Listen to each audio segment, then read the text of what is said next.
જય જિનેન્દ્ર.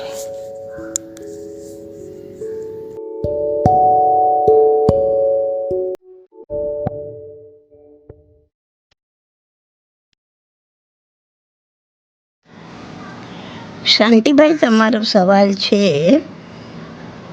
કે ભવિતવ્યતા નક્કી હોય છે અને તે પ્રમાણે પુરુષાર્થ થાય છે, તો ભવિતવ્યતા કોણ નક્કી કરે? એમાં કર્મો ભાગ ભજવે? જુઓ શાંતિભાઈ, ભવિતવ્યતા નક્કી કરવામાં કર્મો ભાગ ભજવે એમ નહીં, 100% કર્મો જ જવાબદાર છે. આત્મા કર્મોનો કરતા છે. હવે પોતે કરતા બને એટલે ભોગતા બનવું જ પડે. આત્મા પોતે કરેલા શુભ કે અશુભ કર્મ પ્રમાણે આત્મા પોતે જ પોતાની ભવિતવ્યતા નિર્માણ કરે છે. કેવળ જ્ઞાનમાં અરીસાની જેમ બધું જ પ્રતિબિંબિત થાય છે. એટલે જીવે ભૂતકાળમાં શું કર્મ કર્યા છે તેની શું ભવિતવ્યતા નિર્મિત થઈ છે, જીવ વર્તમાન તથા ભવિષ્યમાં શું કર્મો કરશે ને તેની શું ભવિતવ્યતા નિર્માણ થશે, બધું કેવળીના જ્ઞાનમાં પ્રતિબિંબિત થઈ જાય છે. એક ઉદાહરણ જુઓ કે સીતા માતા, રામાયણના સીતા માતાનો જીવ અત્યારે જે 12મા દેવલોકના અચ્યુતેન્દ્ર છે તે શ્રી રામ કેવળી ભગવંતને રામ ભગવાન ધ્યાન ધારામાં આરૂઢ થઈ રહ્યા હોય છે અને એમને કેવળ જ્ઞાન ઉપજે છે. અને ત્યારે એટલે આ રામ અને સીતાના વખતની વાત છે, એટલે બહુ લાંબી દૂરની વાત નથી.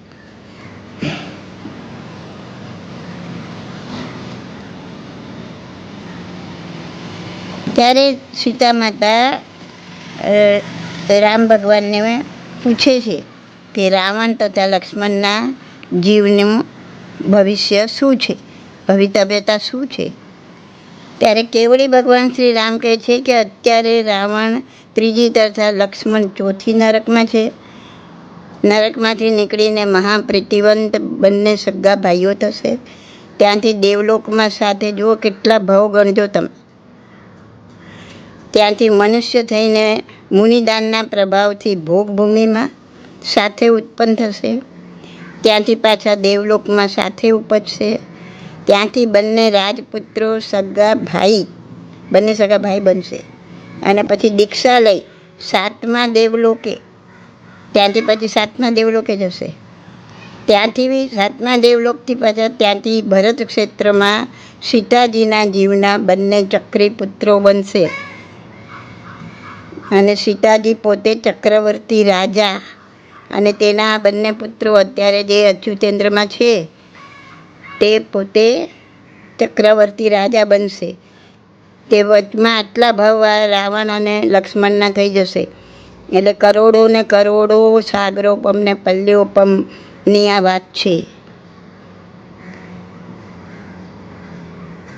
તો એ ચક્રવર્તી રાજા સીતાજીનો જીવ, એના બંને પુત્રો, આ રાવણનો જીવ ઇન્દ્રરથ અને લક્ષ્મણનો જીવ મેઘરથ નામે ચક્રી પુત્રો થશે.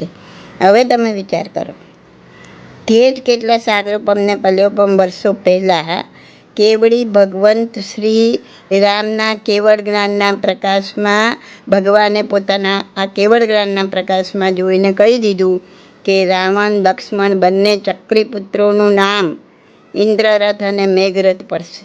બોલો, આટલા સાગરોપમ વર્ષ પછી એમના નામ શું પડશે ને એ પર્યાયમાં નક્કી છે. અને આપણે અહીંયા અભિમાન કરીએ કે બોલ કેવું નામ શોધ્યું મેં, શોધી કાઢ્યું ને, સરસ યુનિક છે ને, બધા જ વખાણે છે ને, કે તમે બહુ સરસ નામ પાડ્યું. જુઓ, એટલે જ કહું છું કે અભિમાન છોડો, હું પદ છોડો ને યકીન માનો કે જીવ પોતે જ પોતાના કર્મ વડે પોતાની ભવિતવ્યતા નક્કી કરે છે. દરેકના કર્મ અલગ છે, દરેકની ભવિતવ્યતા પણ અલગ છે. અથવા તો જે ભવિતવ્યતા કેવડીના જાણવામાં આવી છે તે પ્રમાણે જીવના કર્મ પણ થાય છે. એક જ સિક્કાની બંને બાજુ છે. આ ક્રમબદ્ધ પર્યાયનું જ્ઞાન આપણને આપવા પાછળનો હેતુ એ નથી કે આપણે જે થવાનું છે બધું નક્કી છે એટલે બેફામ બનીને જીવો. આ જ્ઞાન આપવા પાછળનો હેતુ એ જ છે કે જીવ અહંકાર છોડીને શુભ કાર્ય, શુભ ભાવ તથા શુદ્ધ ધ્યાન આરાધનામાં પ્રવૃત્ત થાય. તો જીવને કર્મોથી મુક્ત થતાં વાર નહીં લાગે.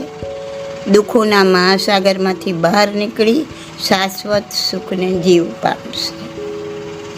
ઓકે.